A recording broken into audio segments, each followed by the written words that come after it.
I cannot cry. People who cry are weak. Who told you that? Nobody, but I know, because it is embarrassing to cry. Do you know that it is good to cry? That's not possible. How? Let me explain. First, do you know what tears are? Not really. Tears are produced in lacrimal glands near the eyes and consist of water, mucus, and oil. In tears, several hormones exist, and prolactin is one of them, which regulates the moods of a person. There are 3 different types of tears. Hold on. I can't see how it's good to cry. Come down, I will get there. So the 3 types of tears are 1. Basal, which comes down to moisten our eyes. 2. Reflex, which comes out to flush our eyes. 3. Emotional tears, which are related to our sadness, anger, etc.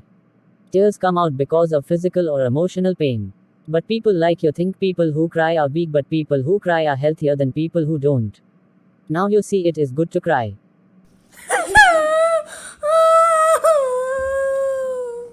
Why are you crying? Because it is good to cry.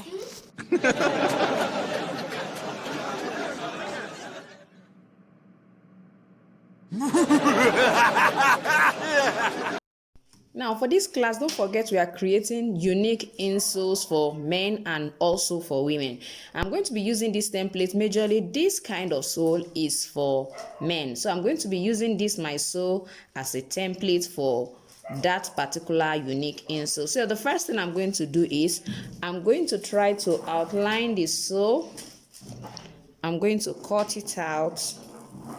That is the first thing I'm going to do. As you can see, I already have my sole. So in case you don't have a template you want to use, you can get an insole and go ahead and do that. Now I'm just going to cut this out and we'll continue. Now, as you can see, I've already cut it out. I decided to place it on a thicker cardboard so that it will be easy for me to go walk around with. Now the next thing I'm going to do is I'm going to reduce the edge. Now reduction of the edge is basically it depends on the style you want to work with. Now if you just want it to have an equal reduction all around, because what we are going to do is we are going to reduce it.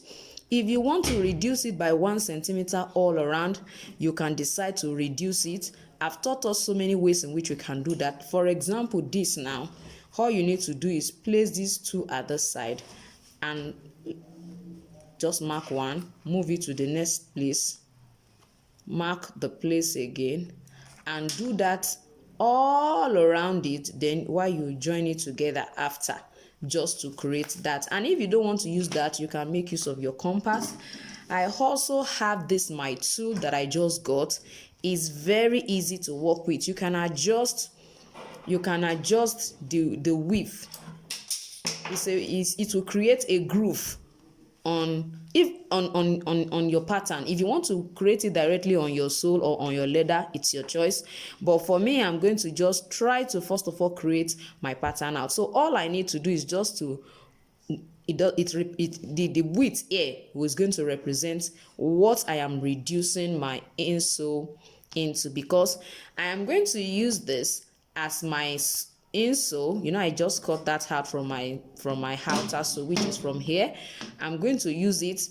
If I place it this way, as you can see, it's going to be like this. So I'm basically going to reduce it all around. So when I want to reduce, this is much more easy as far as I'm concerned. So what I need to do is just to place it by this side and just go ahead and move it. You can see it. Okay, let me show so that you can see what I'm saying. You can see the way it's moving on the groove. It will just create that groove all around, and when you are through with that, all you need to do is just to go ahead and cut it out. The amazing thing is that even when it comes to curves, those sides that are curved, you can easily work with it. Although you have to be very careful while you walk. You can see, so you have to be careful with it though. But I find out that if you walk gently, you are going to have a very uniform reduction. And if you don't have the tool, please, you can make use of just this system. I've taught us this style too before. I've taught us this particular style. All you need to do is just to make sure your hand is fixed there. You will find out that it will still follow that same trend. all these things are things we should just learn. You don't have to just start practicing when you need it. Even when you don't need it, practice it. So just go around it like that, and you go ahead and reduce your sole. You have already reduced it, so let's see how it looks like after reduction.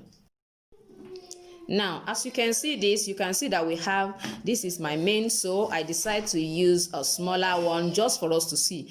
Now, this is my main sole, and this is the reduction I did. If you look at it, you will see what we have right in this particular one. You will see what we have. You can see that you find it will be evenly distributed. You can see you have even all around the edges. The reduction is even. So it depends on you. Now, sometimes I want you to know that sometimes some people will cut it halfway. They will not allow you to reach the front. It depends on your design, please. Sometimes you see some people, they will cut this in between away. There will be nothing in between. You just have it here and up here is design. So please, you can try and work on different kinds of design as far as this unique insole is concerned. And what I mean is that you will only see that this side, it will have it here, inside here will be plain.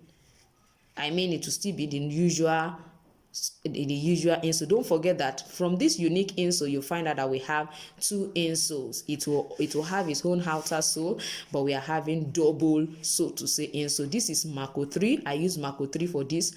I use Mako 1 for this particular one. I decide to add this fiber or cardboard. I'll call this cardboard because we have different kinds of fiber when it comes to shoemaking. I hear a lot of people call this fiber, but the truth is that what we actually use as fiber is something you can place all around this kind of a sole and yet not cover the edges. Now, as I said, if you use this kind of cardboard and you do not fold the edge of your final insole, there is a possibility that when water, one way or the other, you get your foot inside water, or water splash will definitely begin to make this the cardboard to be wet and soaked. So it may be difficult for it to dry up. Before you know it, it has started opening and is spoiling the whole footwear. So it's always advisable that if you are using this kind of cardboard, make sure you fold the edge. Now you will find out that I added it to this. I didn't want to use I didn't want to use Mako 3. You can decide to use the same Mako for the first and the second one. You can decide to use a smaller thickness. When I mean the same Mako, I mean the thickness. You can use 4 for this and use 2 for this. You can use 3 for this and use 1 for it. Depends on how you want it to look like. So for me, you can see what I have here. I made use of 1 for the Mako and I used 3 for the second Mako.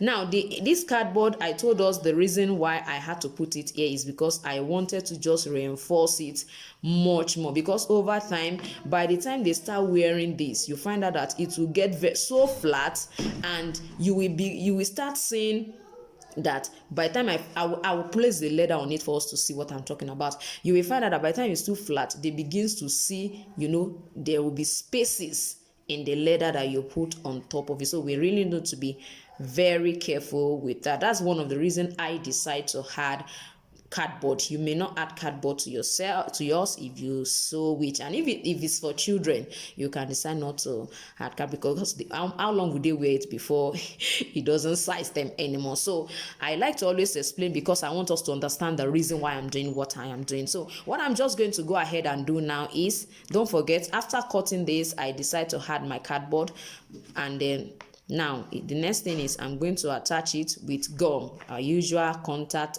cement. I'm going to put it right here and on this cardboard as well, then place it here. Yes, you can see now I've already done that. So what I'm doing next is just that I'm going to place my leather on it. Now please, I want you to know, as I said earlier, you can create different kind of design with this. If you don't want it to be like this, if you don't want to cover it up like this, you can first of all fold this. You fold this as well before you place it here. Now, there are two methods, and that's what I'm trying to explain to us. You can join it together like this and use this process that I'm going to be teaching us now, or you wrap this before you place this on top of it. Hi, if you try what I'm talking about, you will see how beautiful it is. In my next class, I will work on that for us to see what I'm talking about. But for this particular class, I'm going to just show us how to place it on this particular one. Now, after cutting it, in case you don't have a sanding machine for the edge, you can get a smooth sandpaper and smoothen the edge. Now you can just try to scrape it.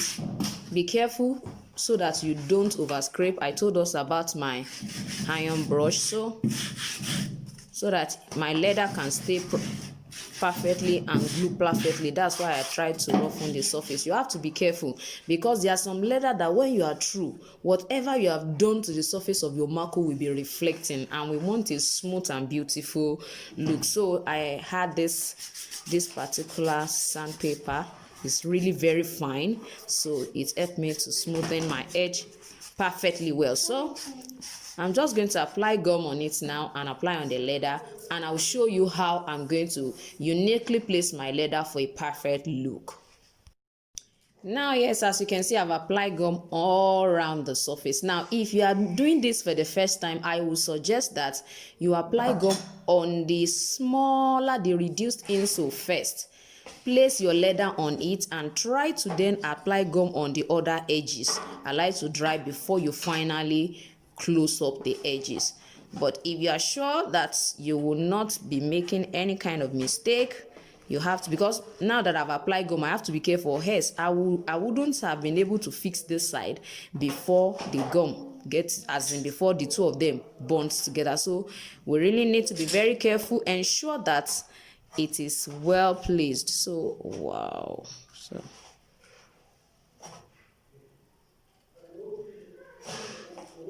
so as you can see, I told us you have to be very careful.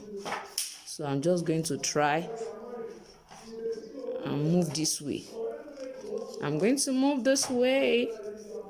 You can see it. You can see what I'm having now. So we're just going to move it all around like that. Make sure you are using your thumb. Try to use it to fix it in. Just use it to fix it in like that. Follow up with the shape you have. Just follow it up that way. Follow it up that way. So I'm just going to do that all around and be back for us to see how it looks like. Yes, you can see what our final unique insole look like. Now, don't forget that I told us earlier, it's not compulsory that you put cardboard in between. Putting cardboard on this side, I won't suggest it, because by the time you place it here, you'll find out that they'll be seeing the cardboard at the edge. Even if you decide to dye the edge when you are finishing it, you will still find out that it's still the same cardboard, and each time it comes in contact with water, that is where the footwear will begin to get damaged. So I want you to know that when you want to reduce this particular inner part as well, please ensure that you reduce it for at least 1.5 centimeter width, so that by the time you want to begin to open up and fix your upper, you will not be having issues. So I would suggest 1.5 extension. Don't forget, if you are going to sandal and finish your edges, you may still have to take some part of it away. So please make sure that it's about 1 centimeter inward, so that you will not have too small space at this side for you to be able to last your insole. And if you want to pass your style by the side, it's perfect for you to use one. If you want to use one, you can just use one. I mean, the reduction all around should be just like one. If you are doing a reduction all around, you can use one if you want to pass your upper by the side. But if you intend to fix your upper in, I will suggest that you make sure that you reduce by about 1.5 centimeter, so that by the time you are through, you will not have any form of issue when you are trying to open up. Because when you want to last, you have to open up this side not in between here. You understand? So that's why you should make sure that it's just in between. So I want to believe you have enjoyed today's tutorial. If you are new to my channel, don't forget to subscribe to my channel. And I have a class that will be starting on Friday. Yes, this Friday is going to be majorly on heels. If you're interested, you can join the Telegram class to receive more information. Thank you so much for watching today's tutorial, and I'm going to see you next time. Bye.